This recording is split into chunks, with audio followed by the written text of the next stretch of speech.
Dan Dix here, reporting for Press for Truth with breaking news today in the Surrey terrorist bomb-making plot. Judge overturns convictions of John Nuttall and Amanda Corrady in connection with the plot to bomb BC legislature. BC Supreme Court Justice Catherine Bruce has concluded that the Mounties entrapped two Surrey drug users into plotting a terrorist attack. Folks, this is absolutely huge, and today we're going to break it down for you and expose this police-manufactured crime. Now, I must say I do feel vindicated after practically screaming about this for the last 3 years.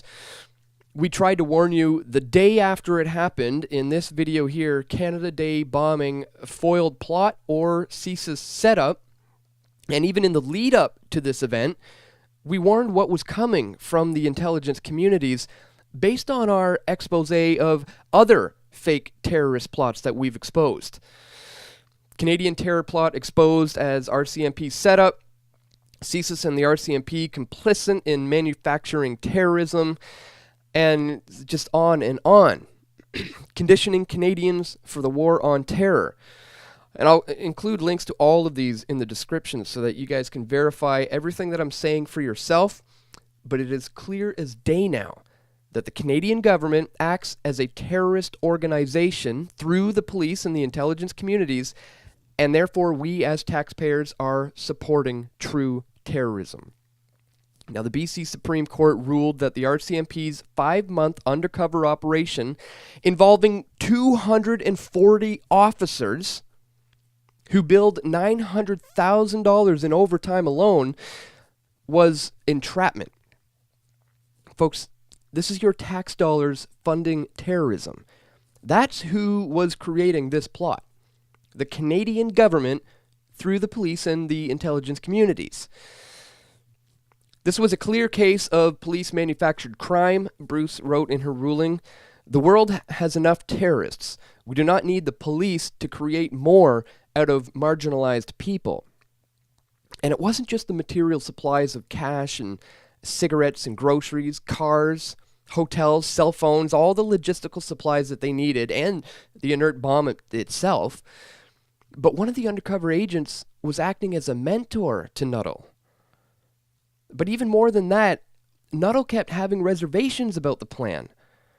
The RCMP wanted him in Victoria for a recon mission, but he wanted to visit his family. They wanted him to die for the cause, but he said that he had debts, so he couldn't do true jihad. So the RCMP actually said that they would pay off what he owes. I mean, just think about that for a second. And of course, Nuttall didn't know that his mentor was the RCMP the whole time, but it obviously should have been clear to this undercover agent that this lunatic was sane enough not to kill himself. He kept coming up with barriers to a jihadi success, and so the RCMP kept offering ways around those barriers. The RCMP basically wanted us to believe that these paranoid, impoverished drug addicts were a threat to public safety, and the judge rightfully called it out as entrapment. But I'm calling it flat out for what it is, folks, terrorism. Clearly, the RCMP is the threat since they're the ones spending the time and the money and the resources on a terrorist plan here to frame innocent people. I mean, if the RCMP were actually looking out for our public safety, they would arrest real criminals, like politicians and special interest groups and the people who strip away our rights and freedoms and keep the troops overseas. And as the judge said here, the defendants were the foot soldiers, while the undercover officer was the leader of the group. The role the police played is even more offensive because they violated the criminal code. The world has enough terrorists. We do not need the police to create more. Guys, please share this video. We need to get the word out about what's happening in this country.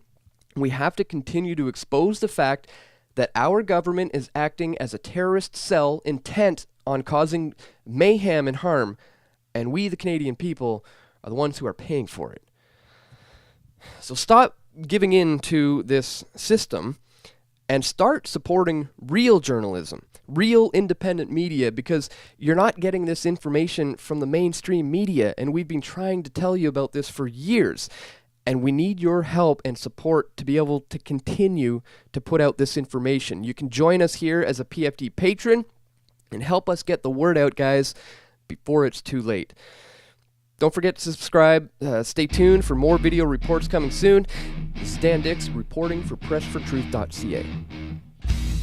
Were there any CSIS informants who infiltrated the group?